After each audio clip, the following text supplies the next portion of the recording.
My dear student, आप सभी का स्वागत है VSK विद्यासागर सिंह के यूट्यूब चैनल पर। मैं पूजा मैम आज आप सभी को बताने वाली हूँ जीव विज्ञान के बारे में, यानी बायोलॉजी। ये मेरी बायोलॉजी की फर्स्ट वीडियो है और हम लोग इसमें समझेंगे जीव विज्ञान के बारे में। तो देखिए, जीव विज्ञान को दो भागों में बांटा गया है। तो एक पहला बांटा गया है जंतु जगत और दूसरा बांटा गया है पादप जगत। तो देखिए, जंतु जगत में आ जाएंगे जो भी प्राणी, उसके बाद जो पादप जगत है उसमें आ जाएगी पेड़ पौधा, ये सब आ जाएगी जंतु जगत में। तो इससे पहले हम जानेंगे कि यानी सबसे छोटी इकाई जो कोशिका होती है। तो देखिए, कोशिका हमारी जीवन की संरचनात्मक और क्रियात्मक इकाई है। देखिए, हमारे शरीर में कोशिका का काम, जैसे हमें भोजन पचाना है या फिर हम थके हुए हैं तो हमें ऊर्जा प्राप्त करना है, या फिर हमारे शरीर में अगर कहीं कट जाती है तो उसे ठीक करना है, और अगर हमें या किसी प्रकार का दिमाग चलाना, तो देखिए इसका जिम्मेदार क्या है, कोशिका। देखिए, कोशिका जंतु में भी होती है और पादप में भी होती है। तो देखिए, कोशिका यानी नाखून बढ़ाना या फिर बाल बढ़ाना या हमारी शरीरों का संरचना करना या फिर शरीरों में क्रिया मतलब करना। तो देखिए, हमारे जो शरीर में कोशिका जो क्रिया करती हैं, तो देखिए हमारी शरीर की जो कोशिका है वह संरचनात्मक और क्रियात्मक है, यानी संरचना करने के लिए भी और यानी काम करने के लिए भी कोशिका जिम्मेवार है। तो देखिए, मान लेते हैं अगर कोशिका का आकार भी अलग अलग होती है और उसकी क्रिया भी अलग होती है। तो देखिए, मान लेते हैं कि दो पेड़ है और एक मोटा पेड़ है, यानी एक पीपल का पेड़ मान लीजिए और एक गुलाब का पेड़ मान लीजिए। तो देखिए, गुलाब का जो पेड़ में है उसमें कोशिका की संख्या कम होगी और जो पीपल का पेड़ है उसमें कोशिका की संख्या ज्यादा होगी। तो जिस तरह का मतलब जीव जंतु या फिर पेड़ पौधा है तो मतलब मोटा या पतला, उसमें उस तरह का कोशिका होती है। उसके बाद जो हम लोग समझेंगे कोशिका के बारे में, तो देखिए कोशिका का जो परिभाषा है, तो कोशिका का परिभाषा ये है कि हमारे जीवन की आधारभूत एवं संरचनात्मक और क्रियात्मक इकाई है। तो आप कोशिका के बारे में समझ गए। और कोशिका का जो खोज हुआ था, यानी कोशिका को हम लोग सेल कहते हैं, और कोशिका का अध्ययन यानी साइटोलॉजी। तो देखिए, कोशिका का जो खोज किया था वो क्या था, रॉबर्ट हुक, और उसका खोज हुई थी 1965 में।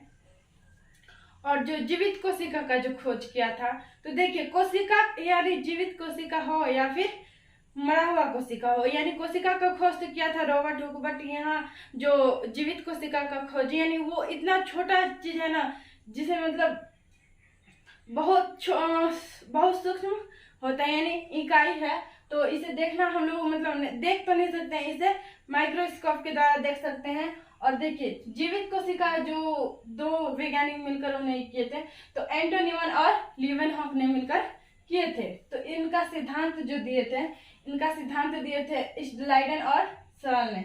तो देखिए, ये तो आप समझ गए। उसके बाद जो दुनिया की सबसे छोटी यानी ओवरऑल दुनिया की सबसे छोटी कोशिका जो है, तो वो दुनिया की सबसे छोटी कोशिका माइकोप्लाज्मा में पाई जाती है।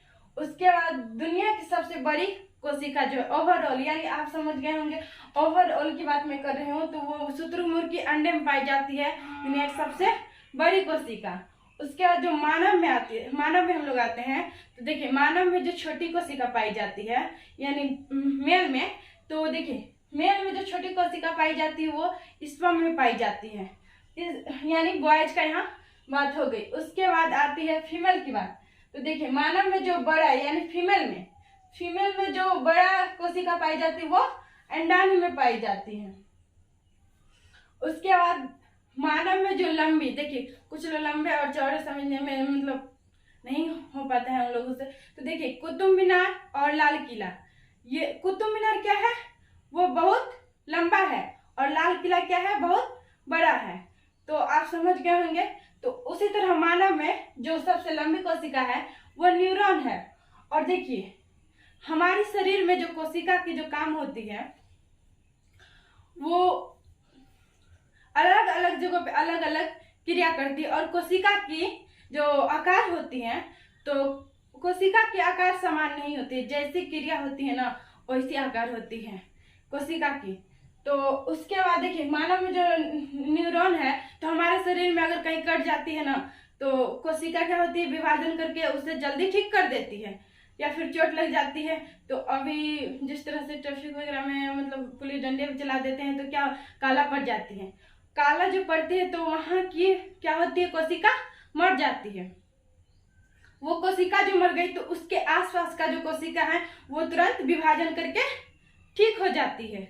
और जब ब्रेन में देखिए ब्रेन में मतलब ऐसा कोशिका है ना जहाँ विभाजन कम होती है। अगर ब्रेन में चोट लग जाने से लोग क्या होता है, मेंटली प्रॉब्लम ऐसा कुछ हो जाता है। तो देखिए ब्रेन में ऐसा क्यों होता है कि लोग मेंटली वहाँ ठीक क्यों नहीं हो पाता है, वजह यही है ना कि कोशिका वहां पर विभाजन नहीं कर पाती है तेजी से। और देखिए जो सबसे तेजी से विभाजन करती है वो लीवर में, हमारी लीवर में विभाजन करती है कोशिका। तो सबसे तेज कोशिका विभाजन करने वाली चीज अगर छोड़ दिया जाए ना तो वो ठीक हो सकती है, क्योंकि वह कोशिका बहुत तेज करती है। तो देखिए कोशिका के बारे में आप समझ गए। और देखिए और कुछ भी एग्जाम्पल मैं दूंगी। जो मान लीजिए एक बकरी है और एक बड़ा सा गाय है, ठीक। तो देखिए बकरी में जो है ना तो कोशिका की संख्या कम होगी और जो गाय है तो उसमें कोशिका की संख्या ज्यादा होगी। और देखिए कोशिका हम लोग कोशिका मतलब एक कोशिकीय जीव होती है, एक कोशिकीय भी होती है और बहुकोशिकीय भी होती है। हमारे जो शरीर में है ना तो वो क्या है, बहुकोशिकीय है। और हम लोग जो भी हैं बहुकोशिकीय हैं। और अमीबा जो है वह एक कोशिकीय है। अमीबा में जो कोशिका एक ही कोशिका भोजन भी बनाता है और उसके सारा क्रिया भी वही करता है, अकेले एक कोशिका। और हमारे शरीर में हर जगह कोशिका अलग अलग क्रिया करती है। तो हम लोग बहुकोशिकीय हैं और जो अमीबा है वो एक कोशिकीय जीव है। उसके बाद हम लोग बात करेंगे कोशिका झिल्ली की।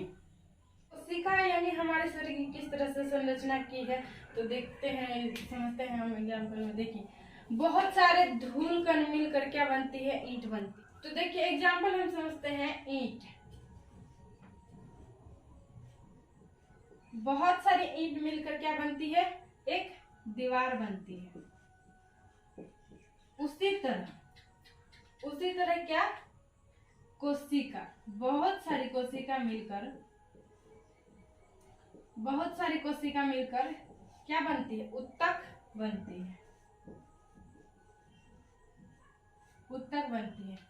उसके बाद दीवार के बाद एक कमरा बनती है। बहुत सारी दीवार मिलकर क्या बनती है, एक कमरा बनती है। तो देखिए यहाँ पे उत्तक मिलकर क्या अंग बनती है। अब देखिए अंग किसे कहते हैं, हमारे शरीर में आँख, मुंह, नाक, जीभ जो भी ये सब है ये क्या है, अंग है, हमारे शरीर के अंग हैं। तो यही अंग, इतने सारे अंग मिलकर हमारे शरीर की संरचना होती है। तो देखिए जिस तरह से यहाँ दीवार, ईंट से दीवार बनी, कई दीवार मिलकर एक घर बनी, नहीं कमरा बनी। और तो देखिए बहुत सारे ईंट मिलकर एक क्या बनती है, दीवार बनती है। उसी तरह बहुत सारी कोशिका मिलकर एक उत्तक बनी और कई उत्तक मिलकर अंग बनी। और देखिए दीवार बनकर एक कमरा बनी, कमरा से कई कमरा मिलकर क्या होती है, एक घर की निर्माण होती है। उसी तरह हमारे शरीर में जो आँख, मुंह, नाक ये सब क्या अंग है, कई सारे अंग मिलकर क्या बनती है, हमारे शरीर की संरचना होती है। तो देखिए अंग, कई सारे अंग मिलकर क्या होती है, शरीर की संरचना होती है। तो एग्जाम्पल आप समझ गए होंगे कोशिका हमारे शरीर में किस तरह से यानी सब कुछ का जिम्मेवार है। ब्लड बनाना, नाखून बढ़ाना, ये सब बाल बढ़ाना, ये सभी चीजों का जिम्मेवार कौन है, कोशिका है। इसीलिए कहा गया है कोशिका हमारे जीवन की आधारभूत संरचनात्मक और क्रियात्मक इकाई है। उसके बाद हम बात करेंगे कोशिका झिल्ली की। तो देखिए कोशिका झिल्ली जो पाया जाता है जंतु में और पादप कोशिका और जंतु कोशिका दोनों में पाई जाती है क्या है? कोशिका झिल्ली। उसके बाद जो कोशिका झिल्ली बनी होती है वो क्या चीज की बनी होती है? प्रोटोन की बनी होती है। कोशिका झिल्ली बनी होती है प्रोटोन की। उसके बाद कोशिका का जो अंग होता है वो सभी इसी झिल्ली में रहते हैं, यानी कोशिका झिल्ली में रहता है। जो भी कोशिका की अंग होती है वो कोशिका झिल्ली में रहती है।